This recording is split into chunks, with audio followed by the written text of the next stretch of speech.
तुम्ही पाहत आहात MCN न्यूज मराठी। जळगाव जामोद तालुक्यातील आसलगाव बाजार येथील पुरातन मरीमातेचे मंदिर सुप्रसिद्ध आहे। अनेक वर्षांपूर्वी सातपुडा पर्वत रांगेतून वाहणाऱ्या पुत्र उल्लाशी नदीच्या पुरात मरीमातेची मूर्ती वाहत असल्याची आख्यायिका या संदर्भात सांगितली जाते।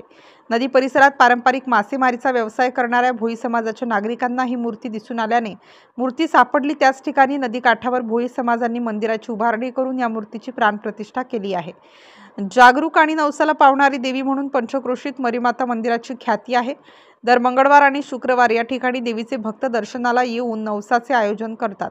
ही परंपरा आजतागायत अखंडपणे सुरू आहे। आसलगावची ग्रामदेवता अशी स्थानिक ग्रामस्थांची आस्था असलेल्या या ठिकाणी नागरिकांच्या सहयोगातून मंदिराचे बांधकाम सुरू आहे।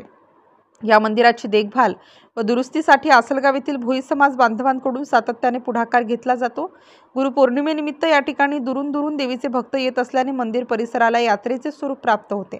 दरम्यान 10 जुलै रोजी गुरुपौर्णिमा या निमित्ताने या मंदिरात देवीच्या दर्शनासाठी मोठ्या प्रमाणात भाविकांची गर्दी झाली होती। MCN न्यूज मराठी करिता आसलगाववरून दिलीप इंगळे।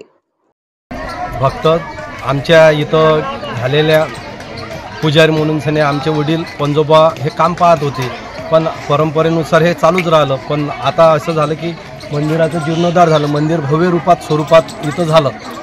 इथं नंतर सडक आल्याच्या नंतर बंधारा वगैरे आला, पण आता सध्या या स्थितीमध्ये आहे। इथं नवसाला पावणारी मरीमाता म्हणून ओळख प्राचीन काळापासून इथं आहे, पण असं आहे की इथं सुविधा म्हटलं म्हणजे पाण्याची व्यवस्था याची वाट आम्ही बघत आहे। भाविक भक्त भरपूर प्रमाणात येतात, पण कुठल्याही प्रकारची आम्ही याच्यातून म्हणजे लोकवर्गणीतूनच हे मंदिराचं जीर्णोद्धार झालं, लोकवर्गणीतूनच हे सर्व काम सध्या चालू आहे। आणि याच्यामध्ये नवसाला पावणारी मरीमाता ही ओळख आपल्या लहानपणापासून अज्ञात आहे। ज्याला नवसाला पावली ते आपल्या परंपरेनुसार कोणी बापले वगैरे रोडगे वगैरे कोणी नवस देते, त्याची मन्नत मरीमाता पूर्ण करते, अशी याची भाविकांची श्रद्धा आहे। आणि या श्रद्धा म्हणजे कसं मरीमाता मंदिर हे खूप प्राचीन माझ्या जन्माच्या अगोदरपासून म्हणजे आमच्या झालेल्या 5 ते 6 पिढ्या असतील, तिथून आम्ही इथं पुजारीचं काम म्हणून बघत असतो।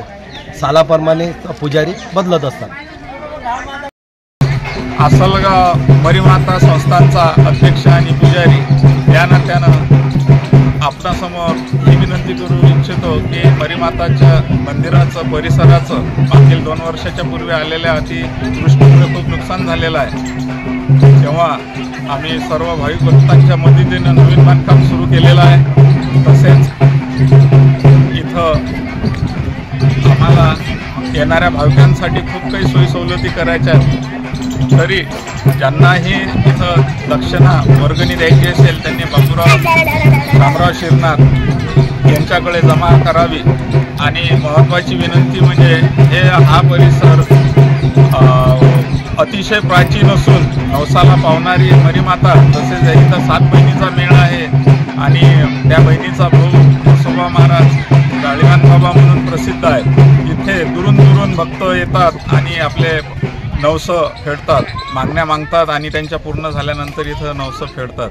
यामुळे या माऊलीची कीर्ती दूरवर पसरलेली आहे। परराज्यातून सुद्धा इथं भाविक भक्त येतात आणि इथं कुठल्याही प्रकारचं कुठलीही दक्षिणा वर्गणी जबरदस्तीने मागितल्या जात नाही। स्वइच्छेने त्यांनी जे दक्षिणा दिली किंवा बांधकाम निधी दिला त्याचाच इथं वापर करून परिसराचा विकास करण्यात येत आहे। तरी आम्ही शासनाकडे ग्रामपंचायतकडे आम्ही ग्रामसभेमध्ये ठराव मंजूर करून घेतला होता की हे नदीपात्रात अतिशय प्राचीन मंदिर असून याची नोंद घेण्यात यावी, परंतु अजूनही ग्रामपंचायतचा आम्हाला प्रतिसाद मिळाला नाही। ग्रामसभेत ठराव पास झालेला असूनही मागच्या पंचवार्षिकमध्ये यावर्षी आम्ही तोंडी निवेदन भेटून स्वतः त्यांना विनंत्या करूनही त्यांनी या गोष्टीवर अजून लक्ष दिलेलं नाही। तर आम्ही संस्थांच्या वतीनं अशी विनंती करतो ग्रामपंचायतला की या संस्थांचा त्यांनी नोंद घ्यावी आणि 8 बनावा, जेणेकरून आम्हाला शासनाची मदत घेण्यास मदत होईल।